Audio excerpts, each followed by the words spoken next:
1799-1815, l'épopée napoléonienne. Celle-ci est d'abord le fruit d'un coup d'État, comme nous l'avons vu précédemment. Il doit d'abord partager le pouvoir, il y a 3 consuls, puis des mesures institutionnelles permettent à Bonaparte de devenir le seul consul. Bonaparte contrôle le pouvoir exécutif et domine le pouvoir législatif en choisissant dans la liste des notables élus au suffrage universel ceux qui d'un côté discuteront la loi et d'autres ceux qui la voteront. Le processus d'élaboration de la loi étant découplé, il assure au pouvoir exécutif la suprématie. La séparation des pouvoirs, le suffrage populaire ne sont que des apparences d'un pouvoir redevenu autoritaire et de plus en plus personnel. En 1804, Bonaparte se proclame empereur héréditaire des Français, il devient Napoléon Ier. Les assemblées voient leur pouvoir considérablement diminuer. L'État se dote d'un appareil répressif à l'efficacité démultipliée. Une police politique secrète espionne les ennemis supposés du régime. L'empereur n'hésite pas à emprisonner arbitrairement ou à exécuter ses adversaires, comme le duc d'Enghien en 1804. La presse est contrôlée, la censure s'abat sur les journaux d'opposition, qu'ils soient républicains ou monarchistes. Les libertés fondamentales sont bafouées. Alors Napoléon n'est-il qu'un retour à une monarchie avec des monarques différents? Non, pas tout à fait. Ce n'est pas un retour à l'ancien régime. Napoléon peut être considéré comme un prolongateur de la Révolution, qui entérine par ses réformes les principes de 1789. En 1801, il conclut avec le pape un concordat qui sera en application en France jusqu'à la séparation des églises et de l'État en 1905. À noter qu'à cette date de 1905, l'Alsace et la Moselle, c'est-à-dire les 3 départements de l'Est de la France, sont sous domination allemande, et ceci depuis 1870, ce qui explique qu'encore aujourd'hui, ces départements dépendent du concordat de 1801. Ce concordat de 1801 fait prévaloir la religion catholique, religion de la majorité des Français, et confie donc un statut de fonctionnaire aux agents du culte, ce qui permet à l'État de contrôler leur action et d'apaiser les relations entre État et catholicisme. Cependant, le catholicisme n'est pas religion d'État. La liberté de culte et la liberté de pensée permet le libre exercice d'autres religions. Alors, pour la France de l'époque, il s'agit essentiellement du christianisme réformé et de la confession juive. En 1802, Napoléon crée la Légion d'honneur qui récompense les personnes qui ont rendu service à la nation. Cette Légion d'honneur se veut la garante de la mise en place d'une nouvelle aristocratie qui n'est pas celle du sang, mais celle du mérite. L'État récompensant ses plus fidèles serviteurs. En 1804, le Code civil regroupe les lois relatives au droit civil français, c'est-à-dire l'ensemble des règles qui déterminent le statut des personnes, celui des biens et celui des relations entre les personnes privées. Il fixe des règles essentielles comme l'égalité des enfants devant l'héritage, les principes d'autorité paternelle et les modalités du divorce. Le mariage est donc désormais considéré comme un lien temporel passé devant l'État et non une relation devant Dieu. L'enseignement est réorganisé, création des lycées en 1802, le lycée Descartes par exemple, est créé en 1802 dans des bâtiments qui appartenaient avant à l'Église.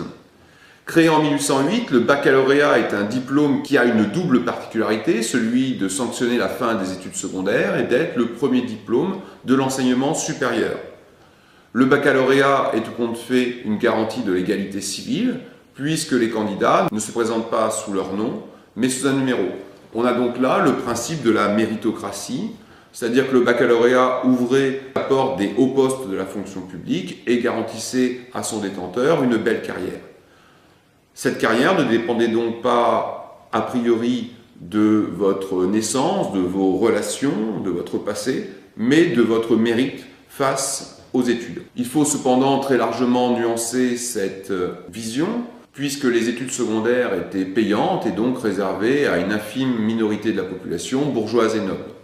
Les élites se reproduisent donc assez clairement. Il faudra attendre le projet de Jules Ferry et de l'école gratuite laïque et obligatoire pour voir une légère ouverture sur cette question de la reproduction sociale.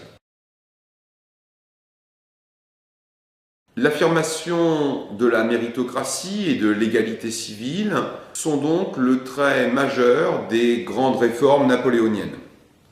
Les libertés individuelles sont nier. Les grandes réformes visent donc à ancrer les héritages et principes révolutionnaires dans le fonctionnement de la société française, et ceci sur un temps long. C'est ce que l'on a appelé les masses de granit, et effectivement, aujourd'hui, le code civil, le baccalauréat, existe toujours. Mais l'histoire napoléonienne s'écrit aussi à l'échelle européenne et devient le mythe napoléonien. Vainqueur à de nombreuses reprises en tant que général de la République, puis à la tête des armées impériales, Napoléon est avant tout un stratège réputé et redouté, capable de renverser toutes les situations comme à Austerlitz. Il établit dans les territoires conquis des régimes autoritaires, à la tête desquels il place des membres de sa famille ou des proches, mais ces régimes autoritaires sont aussi des régimes profondément réformateurs, puisqu'ils détruisent l'ordre féodal, le servage, et introduisent les valeurs françaises d'égalité civile et, dans une certaine mesure, de liberté. Nous allons donc voir dans un certain nombre de régions des fractions de la population adhérer aux valeurs révolutionnaires françaises et adopter les poids et mesures, par exemple, qui vont se répandre dans toute l'Europe. Cependant, des oppositions franches se mettent en place en Allemagne, en Espagne, où un nationalisme anti-français se constitue, notamment lié aux exactions des armées d'occupation. La question religieuse structure aussi les oppositions à cette France qui tente d'imposer la liberté de culte et la liberté de penser à des peuples qui ne sont pas forcément prêts.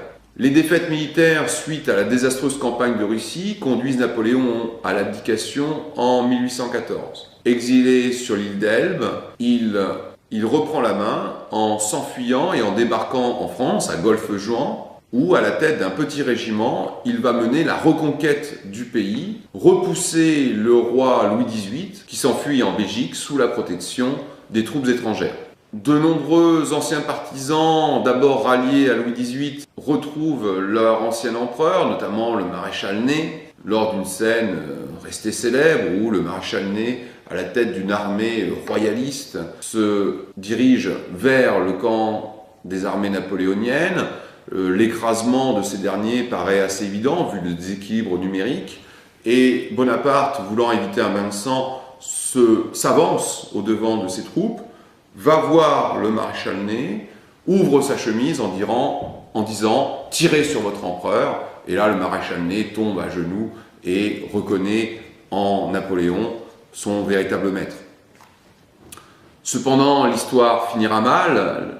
Le rétablissement de l'Empire sera de courte durée, ça durera 100 jours, ce qu'on appelle la période dite des 100 jours, qui se conclura par la bataille de Waterloo le 18 juin 1815, qui scelle définitivement le sort de Napoléon. Celui-ci est exilé à Sainte-Hélène, où il mourra en 1821. C'est la fin de l'histoire napoléonienne, c'est aussi la fin de la Révolution française, puisque la restauration de Louis XVIII voit le retour au pouvoir des Bourbons.